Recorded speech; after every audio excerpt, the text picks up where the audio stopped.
C'était un rendez-vous où les investisseurs qu'on a rencontrés ne comprenaient rien à ce qu'on faisait ni à notre industrie au sens large.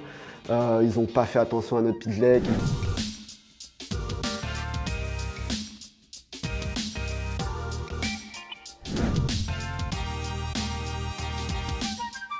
Faut pas lui laisser le temps. Les investisseurs, ils auront toujours plus de temps que toi dans la levée. Donc c'est à toi de mettre des deadlines hyper strictes et puis d'attendre et de forcer les investisseurs à te donner une réponse, que ça soit oui ou non. Mais au moins comme ça, tu es fixé et puis tu avances. Avec un investisseur, il faut être transparent. Et surtout, avec un investisseur, il faut transmettre cette passion et communiquer cette vision que l'on a et le pourquoi de cette vision. Parce que quand on crée une start-up, on a une idée en tête. Cette idée, elle est née, on l'a construite, on y a mis ses tripes, on y a mis tout ce qu'on avait et elle vaut la peine d'être développée. So you need to be able to respond to the financial assumptions that you took. You need to know your numbers, you need to know your plan, you need to know where to go. You need to know your final ambitions, and these are the kinds of things they will ask you, and you need to be able to respond to that.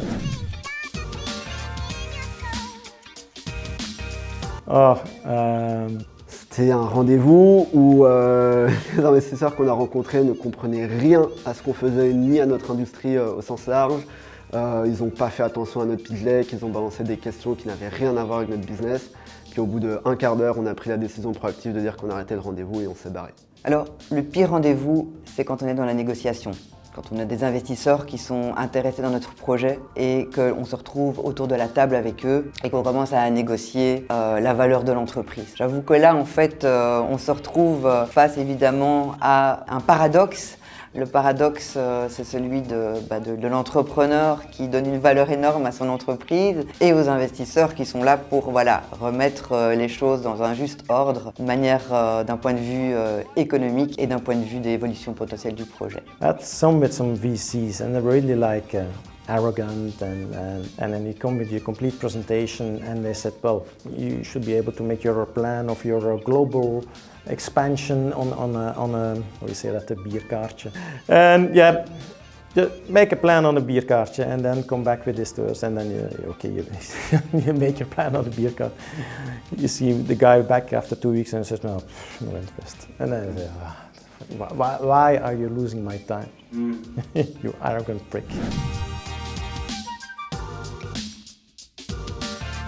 Le meilleur rendez-vous, évidemment, c'est le rendez-vous où les investisseurs vous annoncent qu'ils acceptent. Quand vous recevez un appel téléphonique d'un investisseur qui a bien analysé le projet et qui se réjouit de participer et de le financer pour lui permettre de se développer selon le chemin que nous, on lui a proposé de faire prendre. C'est avec les invests qui ont mis chez nous, donc notamment The Angels.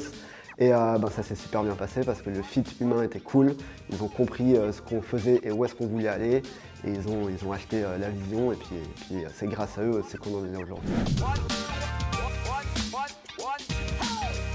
Alors pour bien réussir le closing d'une levée de fonds, il faut être prêt, il faut que toutes les choses soient mises en place pour pouvoir directement commencer à faire progresser l'entreprise grâce aux fonds que l'on a reçus. Ça, c'est très important. Il faut avoir une stratégie qui soit claire, qui soit précise, qui soit bien mise sur papier et qui puisse évoluer. Pareil, il ne faut pas leur laisser de temps.